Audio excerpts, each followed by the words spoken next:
Bhí an chéad Tweeshop ascuilga ar siúl sa Culture Box in Maile Aclia le déanaí, ach céird go ddíoch atá gceist le Tweeshop. Is suchtar ópáir leabharmáilte tá ann ina bhfuil daoine an búla lena chéile ar Steve Bader agus just gréasáinú a dhéanamh lena chéile agus aithní níos fearr a chur na chéile. An tá ormná Níomh West agus bhím se hénig ag buint úsáid an scacaile lá fáim se go bhfuil si go húntaach mar áis bhím sin an teachtar nuacht go hántápaigh agus bhí si go húntaach is so go castal ar daoine nua táid éis castal ar golóir daoine a nacht nach raibh aithna gom ortha ach ar Twitter ach bhíidir ag freastal ar an déismí sin nacht agus bhí anáthas ar an braimíon an castal lo. Céir iad na buntasaí a bháin le Tweeshop. Deis eile tá an córa trí gailge dhéanamh le déana fásta, deis nach meachú gom mar a ché.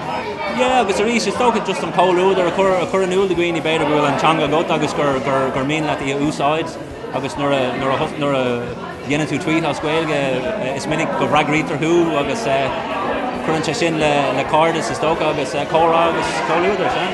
Well, massam go dtíine scapar fud na tíranis nach bhfuil siad ar fad an éáid a bháin mar bhí so go dtíana búla le chéile go háitiú agus bhí daine ag brathir Facebook agus ar Twitter agus ar riamhfos ar bhón agus ar nithe difriú inis agus gothirthe le déimlíon na nuas a socha níos mó ná riamh so tá sé táchtach stocha bheith an ógus faoine ruí seo.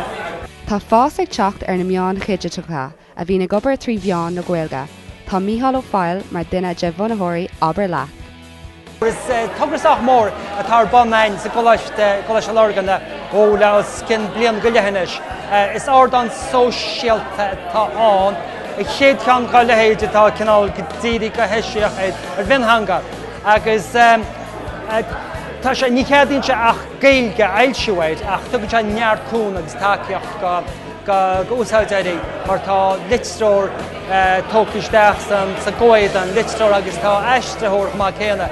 Tá gás go duine gánar ocail nó go fá litrí míart a go mar bhí senta héin go minic fam anúsáidecha. Is chuchaige nua go maithetá agus tá coppla míle duine a úsáid agus tá gaiidir ar cin leis. Well, it's with my, tugging, digging on being steady sweeney was Gaeilge, like sweeney feel, and tongue in Gaeilge, being sweeney feel lower, because with Ruddy Shan, Frada Shunta. When it's, tugging chess, new Isha, just her Geladini, it's tongue at the on, there's a non-quality and it's three on the Gaeilge, ni Ruddy one in the skull, it's sail at the on.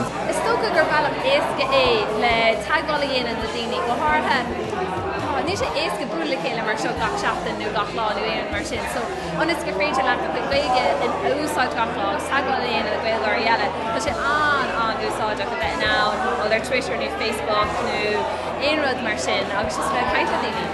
Tírex os áras an seo ag an gcuid sa nucht. Tá fáilte rámas ag an seo, tá cá go minis, tá rudí go léile áil ach níomhna mis a féin ach dúra glungar a bhisce rud ag an seo.